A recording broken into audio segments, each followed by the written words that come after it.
Oke, Assalamualaikum warahmatullahi wabarakatuh. Kembali lagi di Skripsi Ekonomi bareng saya, dan hari ini saya akan coba diskusi tentang 7 kesalahan dalam pengerjaan skripsi.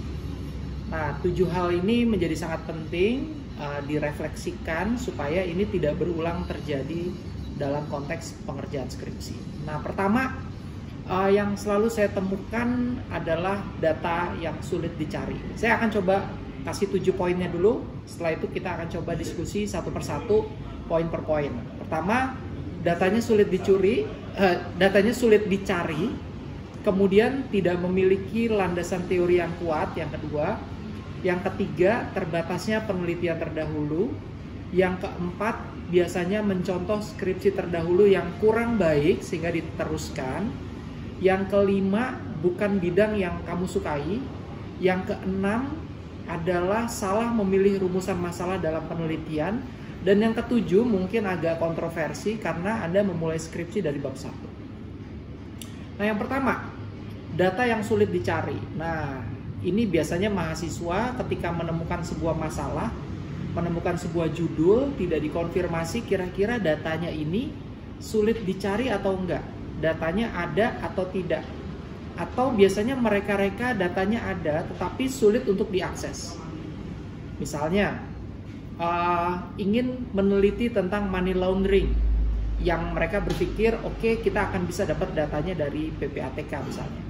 Tetapi biasanya institusi tersebut terus terang pasti akan menghold atau tidak membuka data itu ke publik, sehingga itu akan sulit banget untuk diakses.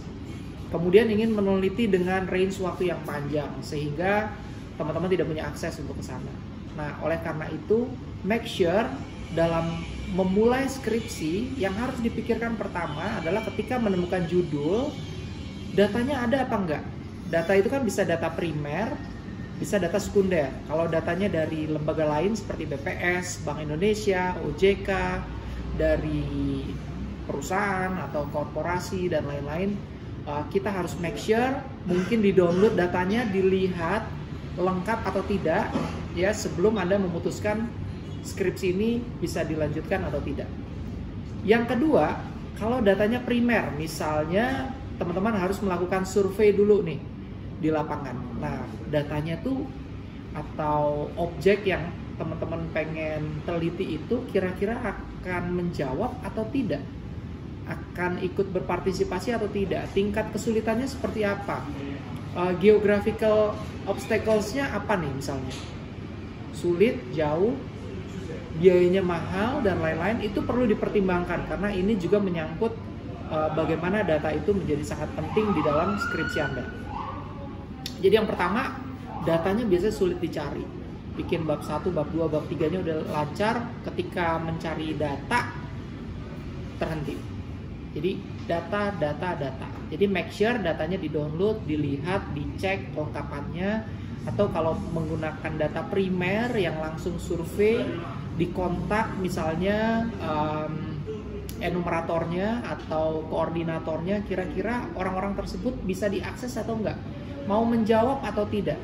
Pikirkan tentang cost-nya, pikirkan tentang jauh, waktu, dan lain-lain. Harus dipertimbangkan. Yang kedua, kesalahannya adalah tidak memiliki landasan teori yang kuat.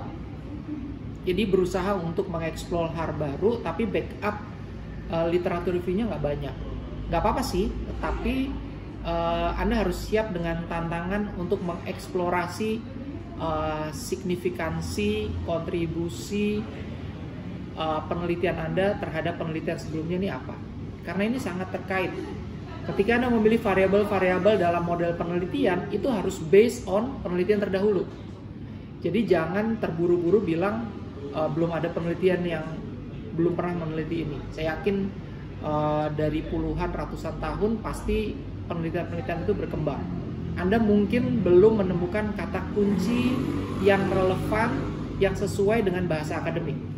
Bisa aja penelitian Anda ini sudah diteliti orang, tapi bahasa akademiknya mereka menggunakan term-term khusus. Jadi temukan penelitian terdahulu. Ini mempermudah Anda untuk mengembangkan lagi bagaimana penelitian Anda itu bisa lebih baik lagi.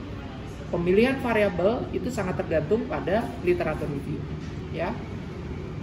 Yang ketiga adalah terbatasnya penelitian terdahulu. Ya, hampir sama dengan yang sebelumnya. Kalau yang sebelumnya lebih pada teori, penelitian terdahulu lebih pada kira-kira dari perkembangan penelitian yang sudah ada, kamu akan jadi penelitian yang seperti apa sih, mengisi gap yang seperti apa sih, gitu ya. Itu pentingnya poin ketiga yang perlu dipikirkan teman-teman.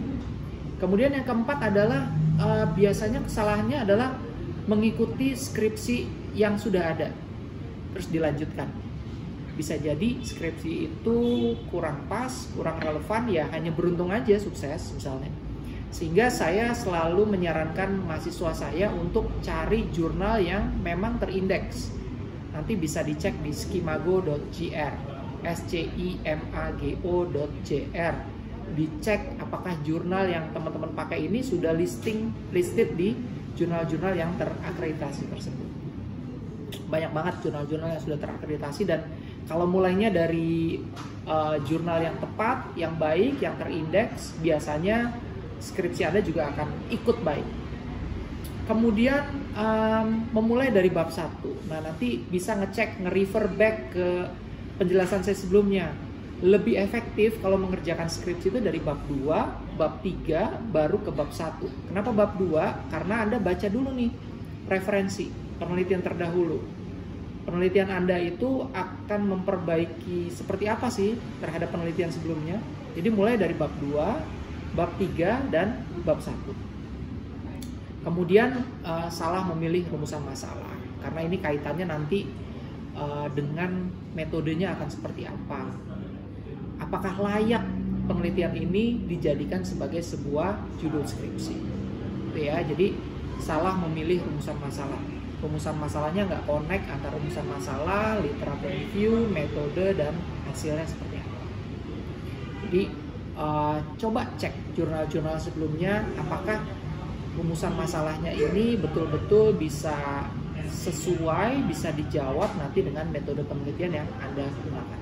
Jadi ada koneksi yang kuat antara judul, rumusan masalah, tujuan penelitian, literatur review, dan metode penelitian. Dan yang terakhir, skripsi itu harus jaga energi, jaga passion. Oleh karena itu pilih bidang yang kamu sukai. Maka kesalahan yang nomor 7 itu adalah biasanya memilih bidang yang tidak kamu sukai. Oke, mungkin itu aja review dari saya, 7 kesalahan dalam pengerjaan skripsi. Mudah-mudahan bermanfaat. Wassalamualaikum warahmatullahi wabarakatuh.